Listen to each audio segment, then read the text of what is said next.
ভারত ও চীনের সম্পর্ক বরাবরই জটিল ও বহুমাত্রিক। একদিকে রয়েছে অর্থনৈতিক সহযোগিতা, অন্যদিকে রয়েছে সীমান্ত বিরোধ ও কৌশলগত প্রতিযোগিতা। সম্প্রতি চীনের সামরিক বাজেট বৃদ্ধি ও ভারতের সঙ্গে সীমান্ত সংঘর্ষের পরিস্থিতি আরও উত্তপ্ত হয়ে উঠছে। তবে চীনের সামরিক শক্তির এই বৃদ্ধির পেছনে কি শুধু ভারতকে লক্ষ্য করা, নাকি বৃহত্তর কৌশলগত উদ্দেশ্য রয়েছে?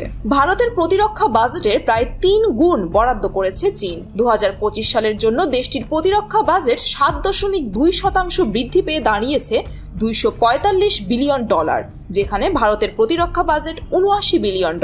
বিশ্লেষকরা বলছেন চীনের প্রকৃত সামরিক ব্যয় ঘোষিত বাজেটের চেয়েও 40 থেকে 50% বেশি হতে পারে। চীনের প্রেসিডেন্ট শি জিনপিং এর সরকার 2027 সালের মধ্যে পিপলস লিবারেশন আর্মিকে বিশ্বের সবচেয়ে আধুনিক ও শক্তিশালী সামরিক বাহিনী হিসেবে গড়ে তোলার পরিকল্পনা করেছে।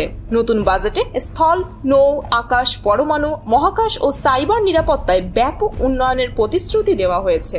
ভারত ও চীনের মধ্যে সীমান্ত উত্তেজনা ও সামরিক প্রতিদ্বন্দ্বিতার প্রেক্ষাপটে চীনের এই বিপুল সামরিক বাজেট ভারতের জন্য কৌশলগত চ্যালেঞ্জ তৈরি করতে পারে বলে মনে করছেন বিশ্লেষকরা। দুই দেশের অর্থনীতি ঘনিষ্ঠভাবে সংযুক্ত।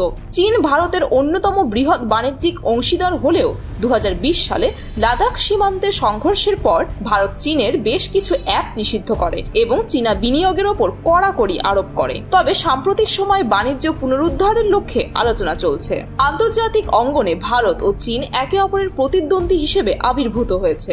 ভারতের কৌশলগত সম্পর্ক ক্রমাগত যুক্তরাষ্ট্র, জাপান, অস্ট্রেলিয়ার মতন দেশের সাথে শক্তিশালী হচ্ছে, যা চীনের দৃষ্টিতে প্রতিদ্বন্দ্বিতামূলক পদক্ষেপ। অন্যদিকে চীন পাকিস্তানের সঙ্গে সম্পর্ক আরও গভীর করেছে, যা ভারতের জন্য উদ্বেগজনক। ওয়াং এর সাম্প্রতিক বক্তব্য ইঙ্গিত দেয় যে চীন এখন ভারতকে ঘনিষ্ঠ করতে চায়। বেইজিং বলছে দুই দেশকে পারস্পরিক সহযোগিতার ভিত্তিতে কাজ করতে হবে এবং সীমান্ত বিরোধ যেন সামগ্রিক সম্পর্ককে সীমাবদ্ধ না করে। এটি এমন এক সময় বলা হচ্ছে যখন মার্কিন প্রেসিডেন্ট ট্রাম্প চীনের বিরুদ্ধে শুল্ক আরোপ সহ নানা কঠোর পদক্ষেপ নিচ্ছেন এবং ভারতকে যুক্তরাষ্ট্রের ঘনিষ্ঠ মিত্র হিসেবে দেখছেন।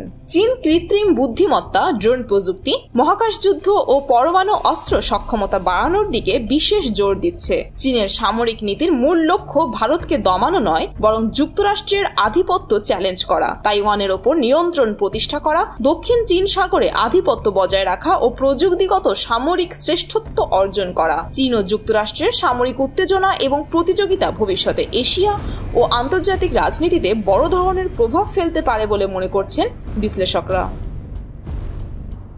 জান্নাত মিতু, খুলনা গেজেট।